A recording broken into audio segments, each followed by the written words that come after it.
The Brown versus Board of Education decision was one of the most important moments in the history of civil rights. But what exactly caused this, and what was the outcome? Let's find out. Now, I understand another group just covered this, but for those of you who weren't paying attention, listen up.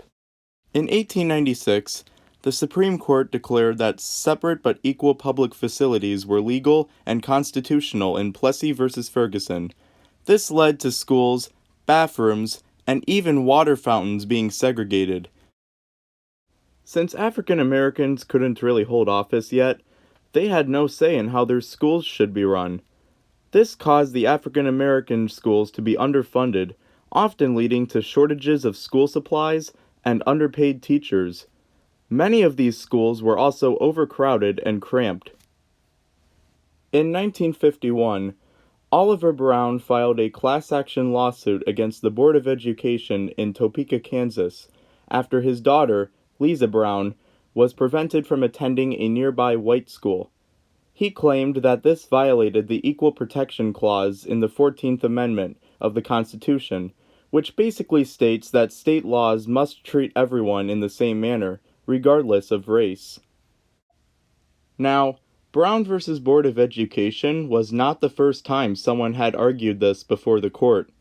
Brown's case was actually part of a collection of similar cases filed by multiple people.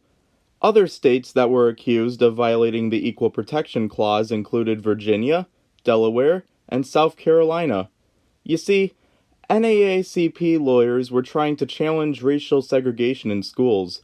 One of the ways they tried to do this was by encouraging parents of African Americans to apply their child to all-white schools. Although Brown's initial appeal was rejected by the Board of Education, the collection of cases, including Brown's, eventually went to the Supreme Court in 1952.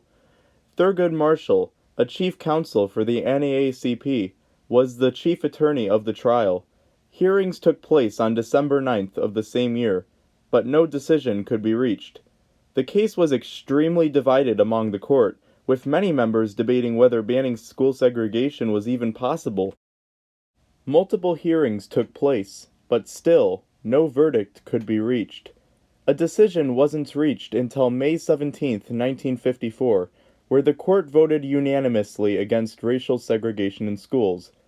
Earl Warren, the Chief Justice, stated that segregated schools were inherently unequal.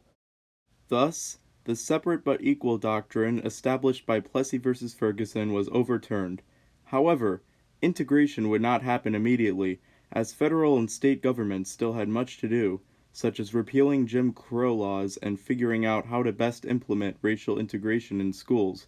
But the case itself was a major victory for civil rights activists and gave many African Americans the motivation to continue the fight for equal rights.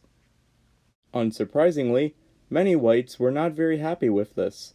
White councils in the South immediately took to the streets to protest the decision made by the Supreme Court. Thurgood Marshall would later go on to become an Associate Justice of the Supreme Court, being the first African American to do so. He died on January 24, 1993. While I was making this video, I also found out that Linda Brown, the girl who was at the center of the case, recently died. This is just not a good year for deaths, is it? Brown versus Board of Education was one of the most important moments of the civil rights movement of the 50s and 60s, as it became an inspiration for African Americans across America. Had it never happened, or the Supreme Court ruled differently, racial segregation today would probably remain the same as it was.